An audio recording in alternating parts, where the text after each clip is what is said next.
Friday afternoon, so we have a little bit of a talk here about the Summum Bonum, which is the greatest good. We will spend a bit of time answering some questions in our books, and then we can dedicate a bit of time to working on your group task. But I really recommend you do a bit of that because I understand some people are going to be away doing some drama and stuff next week. You missed sort of 2 out of our 3 lessons. And really we want to be presenting them in sort of week 5, towards the end of week 5, although we do have 2 lessons in week 6, so we need to get them sort of sorted. So the Summum Bonum is about the greatest good. What is the greatest good? So when we think of sort of purpose in life and what's the point of it all, one question that maybe you've had this chain of thought before. I'm going to present to you guys a chain of thought that I had, probably not till I was in university, but this is a chain of thought that I went through. Okay, so it's like, why do you go to school? All right, well, you go to school so you can succeed really well, so that you can go to university. Okay, what's the point of going to university or TAFE or to get a trade? It's so that you can get a job. Okay, what's the point of getting a job? Well, you're doing that so you can get a house, so you can have a family. And why are you doing all of that? Okay, and then you sort of start to, maybe that's where it pauses, or maybe you think, oh, so I can retire. All right, and then, so when you paint it like that, it can be a little bit bleak, can't it? In fact, you can compare it to the Greek myth of, who's this guy? Someone can tell me? Sisyphus, okay? So Sisyphus was a naughty boy, and he was doomed. His hell that the gods put him in, so Greek myth, his hell is to roll the boulder up the hill every day, and then it just rolls back down to the bottom, and he has to roll it up again, so he's like really struggling. It's really hard work for no purpose whatsoever. And so you could compare your life to that. You know, you're going to school, you're struggling really hard to pass, you're trying your best to succeed. The same with university, and then a job, and then you're working your bum off in your job. And it's sort of raising the question, what am I doing this for? Some might say so you can have children, so that they can go through those same hoops. Pretty sort of bleak outlook. And so then we're saying, well, that's the sort of course our lives take. What is fundamental to that? What is good and fundamental to that? So when asked what is the greatest good, here's a variety of answers. And maybe these are some of the things you guys would think of. We've got up there, serving others. All right, be that your friends or your family, you know, being around them, serving them, looking after them, caring for them, having a good relationship with them. We've got philanthropy. Can someone tell me what that is? Does anyone know? That's like just serving humanity. So a philanthropist is someone who goes and works for charity and tries to make the world a better place. Might be experiencing the world, you know, climbing mountains and having a look inside a volcano and doing some bungee jumping, just having lots of good experiences. Maybe that's an answer. For some religious people, maybe serving God and bringing about God's plan. For some others, like learning and knowledge, and that's the greatest thing we can do is pursue knowledge and pursue learning, or truth. For some, it's pleasure. It's just about having a good time and making myself feel good as much as possible, all right? Through food and drink and through sex and friendship, okay? However you can make yourself feel good, just making yourself feel good. For others, it might be being virtuous and just being a good person. So it's not so much about being happy and about pursuing pleasure, but about doing the right thing rather than just about feeling a certain way. So if you looked in the sector, the title of our lesson today was the Hedonism and the Summum Bonum. So hedonism, another word for it is Epicureanism. Okay, so he was the Greek philosopher that it's attributed to. And he says, when we talk about happiness, all right, maybe I'll just jump back a slide before we get a bit excited. When pursuing these things, all right, one question might be, why are those things good? And like when you say to people, if you were to ask the question, what is it that you want out of life? You guys, you're almost 20, so you've got, you know, hopefully 60, 70 years ahead of you, all right? What is it that you guys want? Okay, and maybe a simple answer, if I was to ask all of you guys, it would nebulously, so sort of a bit vaguely defined, it'd be some sort of happiness. That all of these, the reason we pursue them is because they bring us some form of happiness. Okay, so for a hedonist is an advocate of hedonism. They say pleasure is happiness, all right? Because if you're feeling pleasure, then you're feeling happy. So they say they're the exact same thing. And so what is it that drives my actions? Well, I'm going to do anything that brings about pleasure, whether it be for myself. I get pleasure for myself by just eating lots of chocolate cake and playing video games for a long time, or maybe I get pleasure out of serving others. It's saying it's all about just good feelings for me, pleasure for me. So, if you pursue that though, okay, so then the question is, what does the hedonist say about drugs? Okay, so something like cocaine, super duper addictive. Why? Why? It's because when you take it, what's going on in the brain? It's releasing all of that serotonin. Okay, it's making you feel really good. Okay, during the time. And so for a hedonist, it's like, yes, take drugs because they're going to make me feel good. They're the pleasure that I'm going to receive.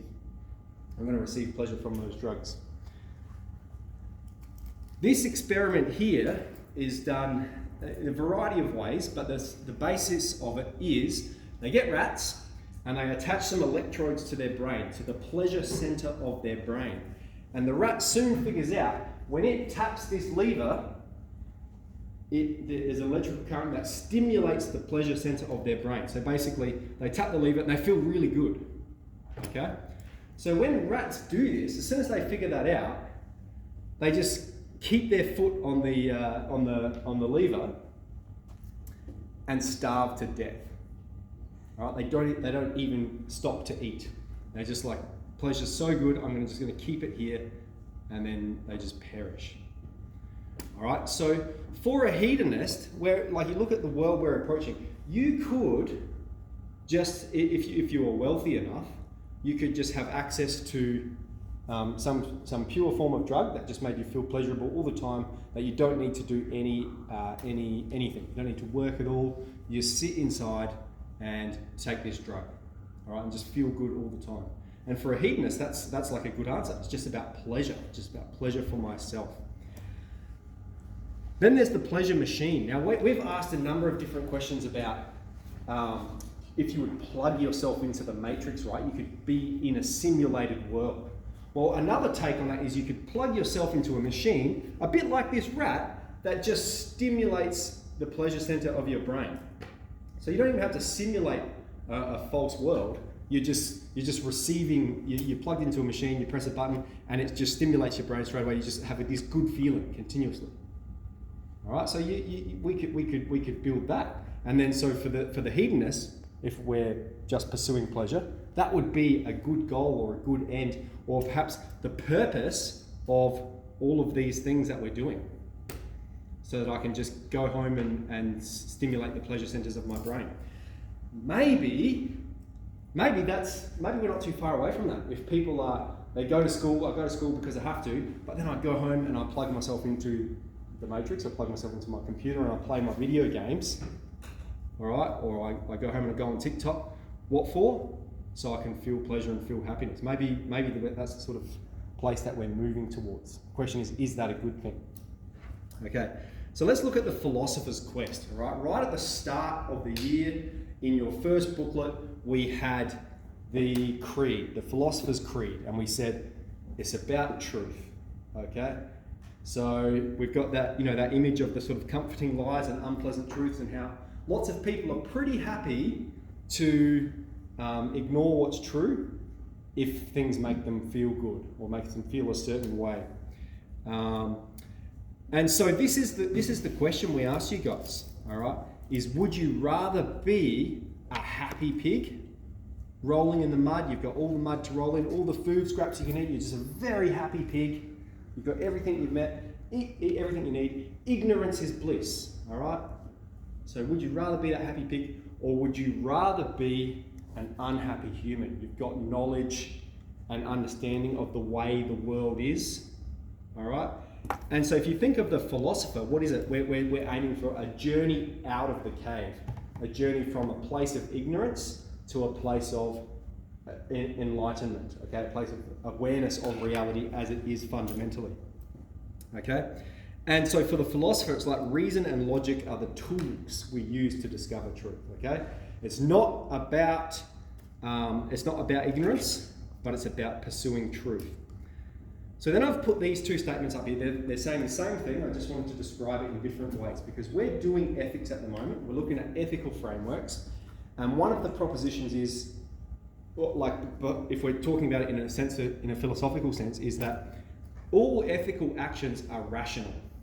That's the purpose of these discussions, is we're trying to say, what are the reasons for acting in one way or the other? We're trying to remove that sort of emotional aspect of our humanity. Yes, humans, we're fundamentally emotional, but we're also rational. And so when we're talking about rationality, that's reasons to make decisions. Let's try and move away from just being impulsive. Perhaps that's our animal nature, isn't it? Just acting in accordance with how we feel. That's what animals do. You put a bowl of food in front of a dog, they're just rah, rah, rah, rah. Whereas humans have the ability to deliberate and to discern and say, is this a good or right action? Okay, that's where our rationality comes in. And then the second way I've written it is the right thing to do is always reasonable. Okay, so keep those propositions in mind, and I'd like you to sort of mull them over and you have a bit of a think about them. This is an interesting thought experiment. Ethan, can you read it for me? Kill someone and forget about it, or not kill someone, but live your whole life and give everything you have. Yeah, so look at those two options that you're sort of given there. This can be a bit, I won't ask anyone for answers, but this can be a bit telling of the way you perceive reason, the way you perceive what is right, and the way you perceive virtue. But it says, yeah, would you rather you can kill someone and then forget completely that you've done it? So you don't have any memory of it whatsoever, even though the objective state of affairs is that it occurred. Okay, but you don't remember it. All right? Or you don't kill someone, but you live your whole life from that point onwards in guilt, thinking that you had. All right? So the objective state of affairs is you didn't kill them, but you feel like you did, and you feel that guilt for your whole life. Okay, so this is an important point for us to touch on because we, in the conversations we've had around what we've talked about, all the different things we've talked about, particularly with veganism, okay? Cognitive dissonance. Maybe if you guys are doing psychology, you've heard this before. This is when our behaviour, the way we act, doesn't align with what we believe, or it doesn't align with what is reasonable. So let's think about how does TV and media inform our decisions? So what are the issues we talked about so far? We've talked about euthanasia, we've talked about abortion, and we've talked about veganism. Let's take abortion. Okay, every single TV show on Netflix is pro-abortion. All right, you won't find one that has some sort of anti-abortion narrative. They're all pro-abortion. Okay, so we've got to think about that and think, how does that inform the way I think about it? Am I making these decisions based on reason, or am I just am I being deceived or sort of indoctrinated by media? Okay, we can think about it in terms of abortion. Let's think about it in terms of veganism. Okay, we went through with veganism. We went through some really bad reasons to eat meat, and then we had a really strong positive case to be a vegan, and then we're sort of like, there's the reasons, but I'm going to continue living this way. All right, so. I don't think it's good enough. It's sort of like lazy. It's intellectually lazy, and it's anti-philosophy when we look at what is the pursuit of philosophy, but it's about truth, isn't it? So, if we have a good person does what is right, let's talk about a good person. I think in today's world we use that word too easily. When we say they're a good person, what we mean by that is they're sort of harmless. They're not doing anything bad to anyone else, all right? But is a good person just someone who's sort of neutral, or is a good person who's someone who's always acting towards the good and orientating themselves towards the good? You guys hear this all the time, okay? You're fine just the way you are. You don't need to change. Scrap that. How about you're way less than you could be? You could be so much better.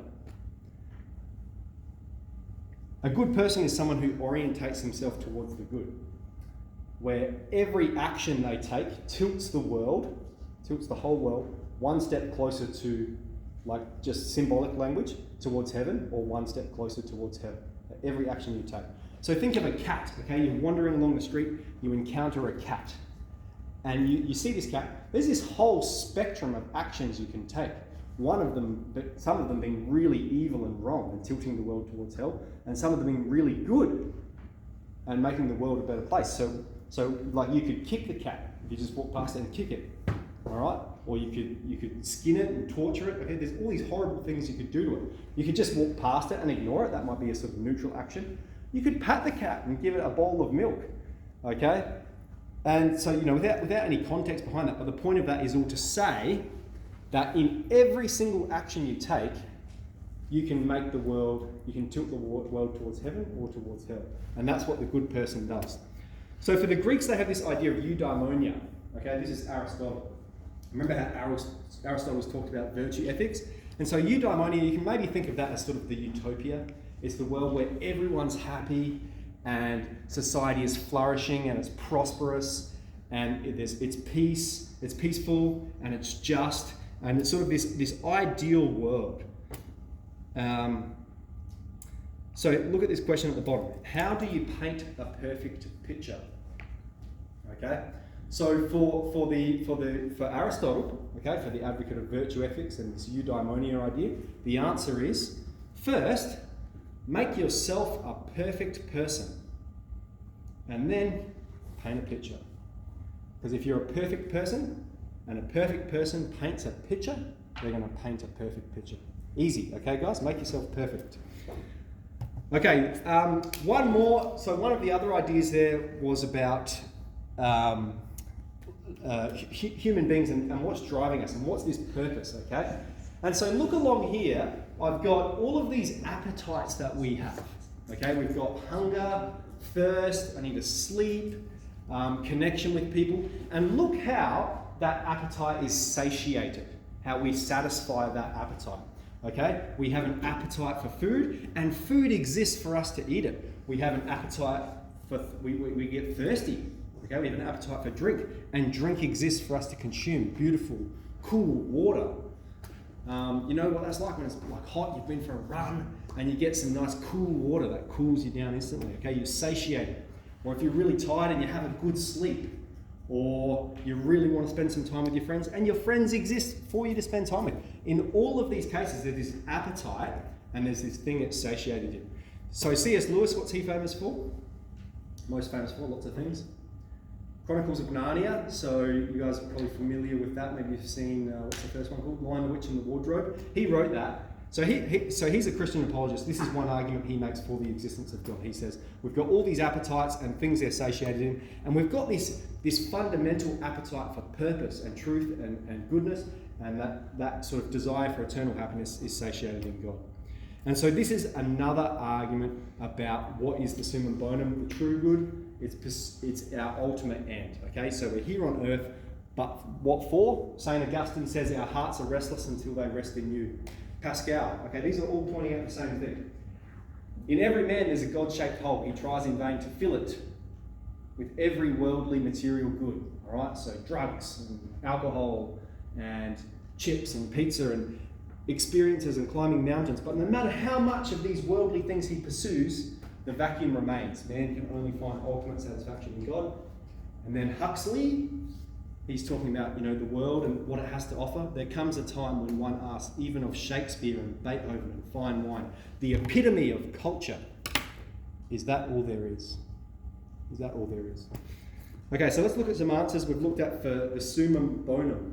Okay, we've talked about hedonism being one option. Is it just about pleasure for me now? Is that the way that you're living your life?